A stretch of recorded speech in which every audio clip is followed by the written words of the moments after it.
Hello players, I have another Universal Remote to show you. The fantastic people at Cantata sent me an engineering sample of the RS90. Yes, all of us nerds are still sad that Logitech is out of the remote game, and this is the first you've heard about that. Well, I'm sorry you had to find out this way. Well, maybe not everyone is sad because it means we're getting a fresh generation of new Universal Remotes, like the one in my hand. Now, the hardware manufacturers seem to keep getting the hardware right because the Haptique RS90 has Wi-Fi, Bluetooth, microphone and infrared under the hood and a USB Type-C for charging as well as a dock for charging. There is a higher model launching at the same time called the RS90X, that's easy to remember, and I'll get to that in a minute because I do have some thoughts on that one. And I do have some thoughts from time to time, it may surprise you. This is also running Android, which is pretty cool, and it doesn't mean that you're going to be playing Angry Birds on it, but it does mean that a lot of the core system functionality is going to be pretty stable. And if you go into things like the Wi-Fi settings, those menus are going to be familiar. In terms of third-party or external support, there's Homey, Philips Hue, Sonos, Tuya, SmartThings, Spotify, Alexa, Google Assistant, and yes, I saved the best for last, native Home Assistant support. It's refreshing to see that native Home Assistant support on devices like this because some manufacturers really don't like Home Assistant for some reason, and they actively try and stop use. Samsung. But it's great because it means that you'll be able to control any device that's a Home Assistant with the remote, even if that happens not to be supported by the remote itself yet. This is just a sample, but the build quality is awesome, and the chin, the curve, I really like it. It's at just the right angle for you know, lazy couch stuff. That's the angle I like. The jury's going to be out on the curve. You know, do you like it?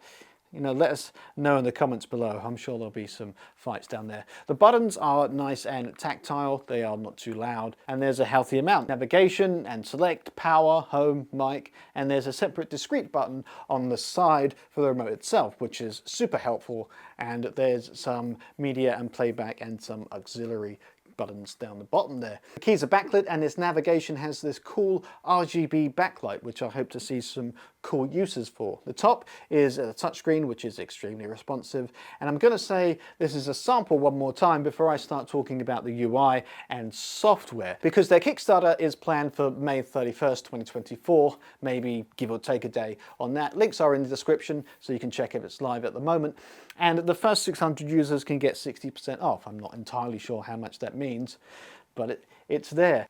Okay, so software, there's a couple of things here. The software isn't finished yet, and I wouldn't expect it to be at this stage either. There is an app that you set up and configure the device on, and then it transfers all the settings over to the remote. You do need an account, which I'm not a huge fan of, but we did need an account for all the Logitech Harmony stuff as well, although I wasn't a big fan of that either, but that's your call. Right now, I can do basic things like add a device, of course, create a room, put devices into that room. You can create sequences and add those to rooms, add shortcuts and quick keys. The basic functionality works. Now, you can try a demo app. They have an APK on their Reddit page, links in the description, but of course, just don't go around downloading random APKs onto your main phone. With anything outside of the Play Store, if you want to try it, download it onto a device that's not important and doesn't have any personal information.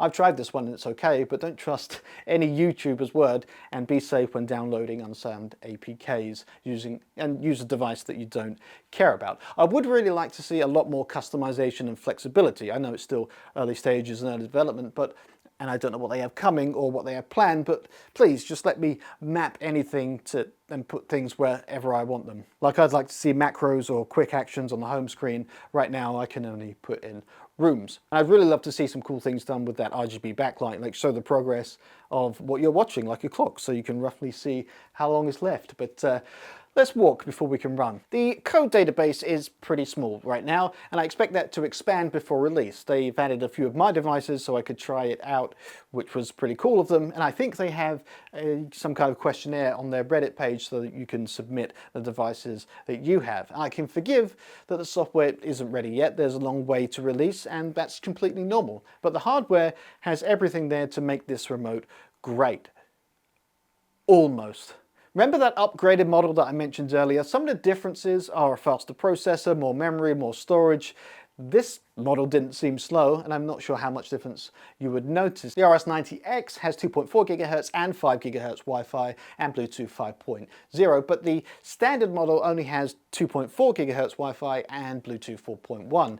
The X has a bigger battery and is running Android 12 versus Android 8.1, although I don't know what kind of difference that will make either. So all of that is fine, either one is fine, but the biggest thing for me is that the X has an IR reader and the standard one does not.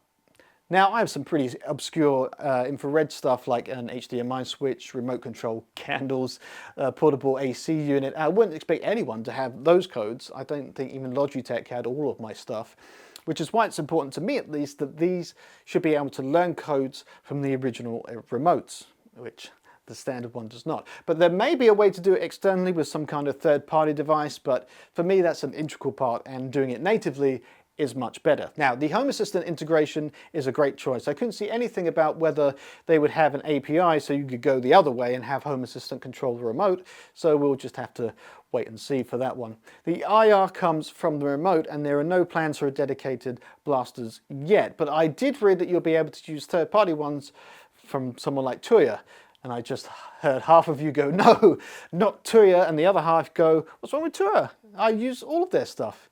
Well, that civil war has to take place on the Home Assistant forum, or in the comments, that's up to you.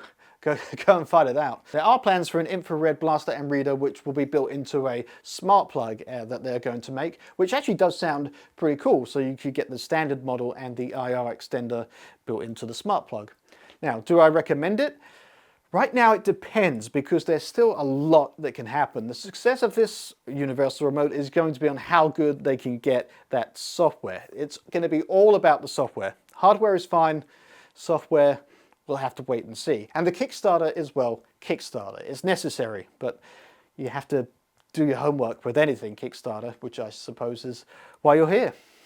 They would get so many bonus points for me if there was no account requirement and we could use everything completely locally. Now, they have said that the account requirement is so you can back up and restore your settings easily, but for us advanced guys, we would like to bypass that if possible. And I would prefer it if they only had one model with an infrared reader and kept everything simple. But the smart plug option is there. And to be honest, the people who are buying universal remotes in 2024 instead of just using CEC, we're anything but simple. And CEC is trash. I look forward to your comments. But if you like the design of this remote, the curve, the chin, the edge, whatever you want to call it, if you like this, then now is the time to be asking the questions, whether on their Kickstarter or Reddit page, or if you don't want to go there, you can admit your signals in the comments here, and I will try and bring them to you. I will be following this very closely, of course, and bring you any major updates along the way. There's also an integration roadmap on their Reddit page, which includes estimated release times for when they can get certain integrations up and running. I'll provide a link to all of the pages that I've talked about in the description and the pinned comment. So now is the time to find out if they are planning the software feature that you want. And if you want more of me, I don't know why you would, nobody's ever said that, you can check out my other remote videos linked in the description. Huzzah! Or if you feel like you want to switch your brain off for a few minutes, you can check out SexyTech, the late night tech talk news show for grown-ups. There's some weird people over there. But until next time, keep playing and be excellent to each other.